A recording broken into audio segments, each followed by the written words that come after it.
Hollywood TV.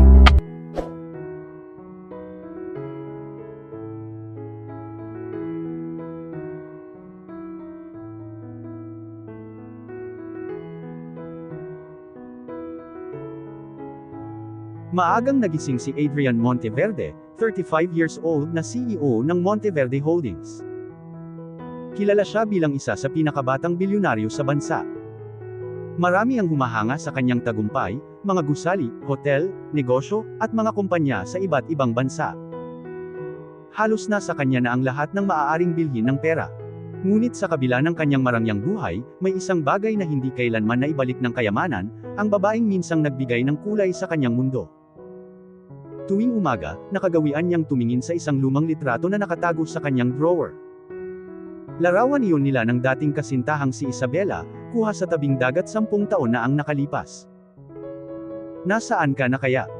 Mahina niyang bulong habang nakatitig sa larawan. Biglang kumatok ang kanyang executive assistant. Sir Adrian, nakahanda na po ang sasakyan. May charity event po kayo ngayong umaga. Tumango lamang si Adrian, at maingat na ibinalik ang litrato sa drawer. Let's go!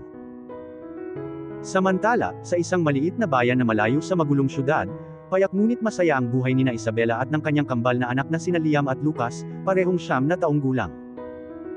Hindi man sila mayaman, hindi nawawala ang tawanan sa kanilang maliit na tahanan. Mommy, nasaan po ang sapatos ko? Sigaw ni Lucas habang nagmamadaling naghahanap.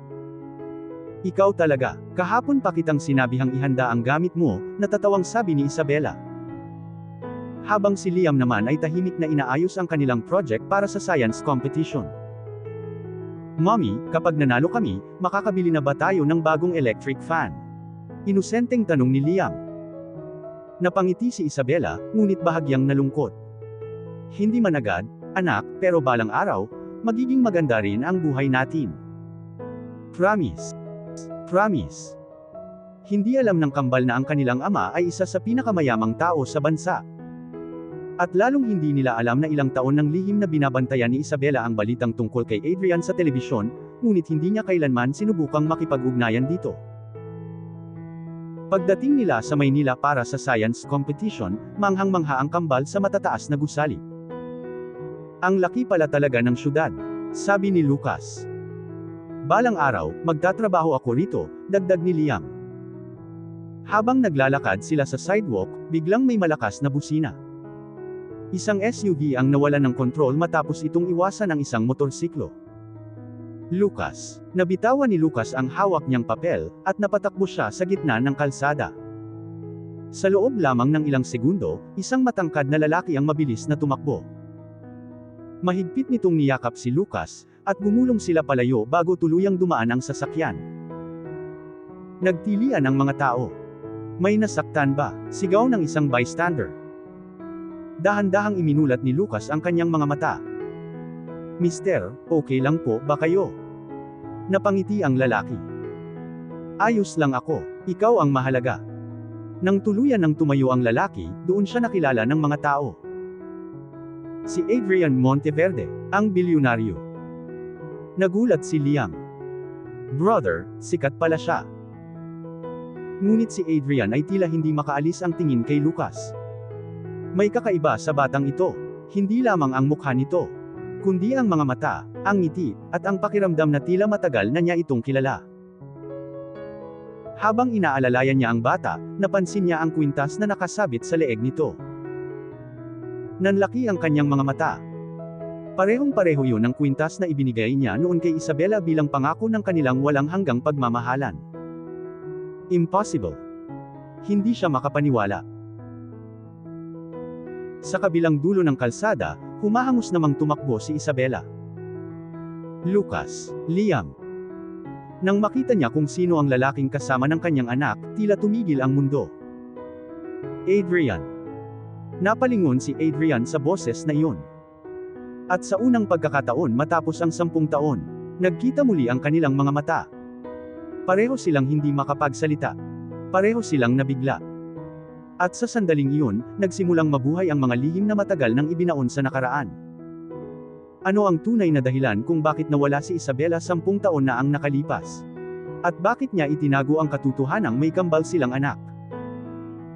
Nanatiling tahimik ang paligid. Sa gitna ng ingay ng mga sasakyan at usapan ng mga tao, tila nawala ang lahat ng tunog sa pandinig ni Adrian at Isabela. 10 taon. 10 taon silang hindi nagkita. At ngayon, muli silang nagkatapat. Isabela, mahina ngunit malinaw na sambit ni Adrian.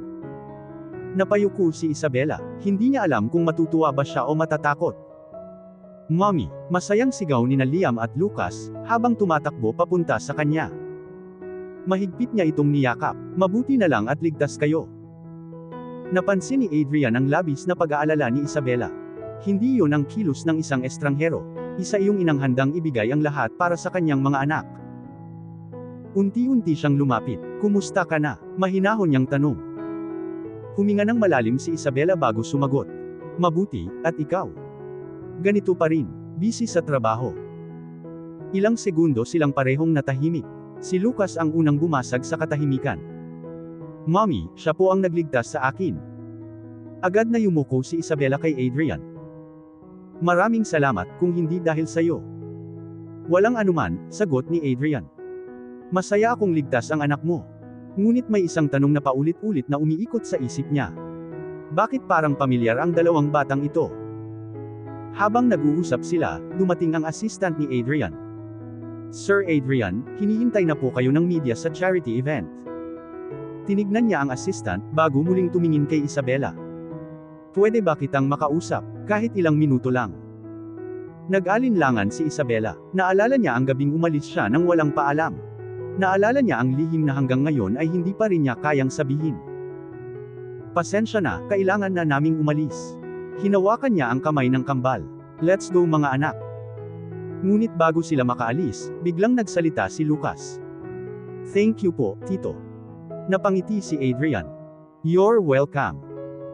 Habang papalayo ang tatlo, hindi niya mapigilang pagmasdan ang kambal. Lalo na si Lucas. At lalo na si Liam. May kakaiba sa kanilang mga mukha. Parang nakikita niya ang sarili noong bata pa siya. Kinagabihan, hindi mapakali si Adrian. Paulit-ulit niyang iniisip ang nangyari. Binuksan niya ang isang lumang kahon na matagal na niyang hindi ginagalaw. Naroon pa rin ang mga alaala nila ni Isabela, mga litrato, sulat, at isang pares ng kwintas.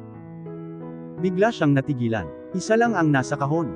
Ang isa pang kwintas ay nakita niya kanina sa leeg ng batang si Lucas.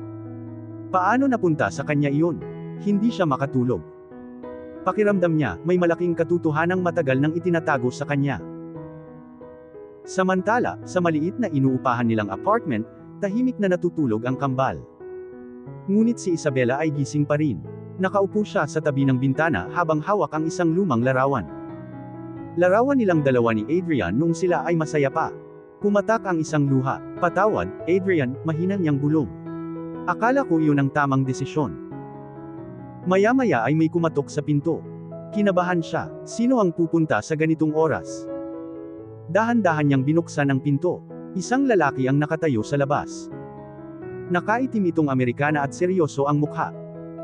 "Miss Isabela, matagal ka na naming hinahanap." Nanlaki ang kanyang mga mata. "Ikaw? May utos ang boss namin. Panahon na para bumalik ka." Nanginginig na isinara ni Isabela ang pinto. Alam niyang nagsimula na namang habulin siya ng nakaraan. At kung hindi siya mag-iingat, maaaring madamay ang kanyang kambal. Abangan, sino ang misteryosong lalaking naghahanap kay Isabela? Ano ang lihim na dahilan kung bakit siya nawala 10 taon na ang nakalipas? At bakit pakiramdam ni Adrian ay may koneksyon siya sa kambal? At dito na po, nagtatapos ang part 1 ng ating kwento. Sabay-sabay po nating abangan ang susunod na kabanata. Maraming salamat po. God bless and stay safe.